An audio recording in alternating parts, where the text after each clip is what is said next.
बारामती लोकसभा मतदारसंघातील वाद मिटवण्यासाठी सागर बंगल्यावर रात्री उशिरापर्यंत खलबत झाली। रात्री 2 तास सागर बंगल्यावर उपमुख्यमंत्री देवेंद्र फडणवीस आणि माजी मंत्री हर्षवर्धन पाटील यांच्यात चर्चा झाली। महायुतीच्या उमेदवारासाठी काम करा अशी समज फडणवीसांनी दिल्याची माहिती आहे। मुख्यमंत्री एकनाथ शिंदेंची नाशिकचे खासदार हेमंत गोडसेंनी भेट घेतली। महायुतीत नाशिकच्या जागेवरून रस्सीखेच सुरू आहे। शिवसेनेची पारंपरिक जागा असणाऱ्या या जागेवर भाजप, राष्ट्रवादीसह मनसेनेही दावा केल्याची माहिती सूत्रांनी दिली। त्यामुळे 2 टर्म खासदार असणाऱ्या गोडसेंचं काय होणार याची चर्चा सुरू होती। विखे पाटील आणि राम शिंदे यांचं भांडण मिटल्याची माहिती सूत्रांनी दिली आहे। नगरमधून सुजय विखे पाटलांना भाजपने तिकीट दिले, तर राम शिंदेही इथून लोकसभेसाठी इच्छुक आहेत। त्यामुळे उपमुख्यमंत्री फडणवीसांनी दोघांना मुंबईत बोलून समज दिली।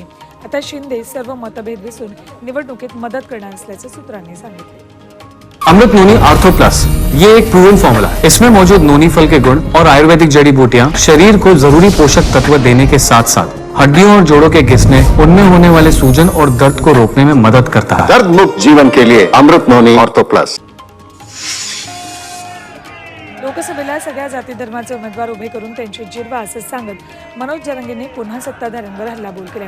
सरकार मराठा समाजाला आरक्षण देत नाही, तोपर्यंत तुम्हीच आरक्षण देणारे बना असं आवाहन त्यांनी जालन्यात केले। प्रत्येक गावातून उमेदवार उभा करण्यापेक्षा जिल्ह्यातून एकच उमेदवार द्यायची सूचना त्यांनी केली। केंद्रातल्या भाजप सरकारनं काँग्रेस बँक खातं गोठवले, त्यामुळे पक्ष उमेदवारांना पैसे देणार नाही। जनतेनं उमेदवारांना पैसे द्यावेत असं आवाहन काँग्रेस प्रदेशाध्यक्ष नाना पटोले यांनी केले। उमेदवारांचं बँक खातं IFSC कोड जाहीर करू, जनतेनं 50 रुपये 100 रुपये द्यावेत असं आवाहन पटोले यांनी केले। भाजपला पराभवाची भीती वाटते, म्हणूनच काँग्रेसची खाती गोठवण्यात आली असा आरोप विरोधी पक्षनेते विजय वडेट्टीवार यांनी केला। त्याचवेळी पराभव दिसताच पैलवानांची लंगोटी खेचण्याचा प्रकार सुरू असल्याचा टोलाही त्यांनी भाजपला लगावला।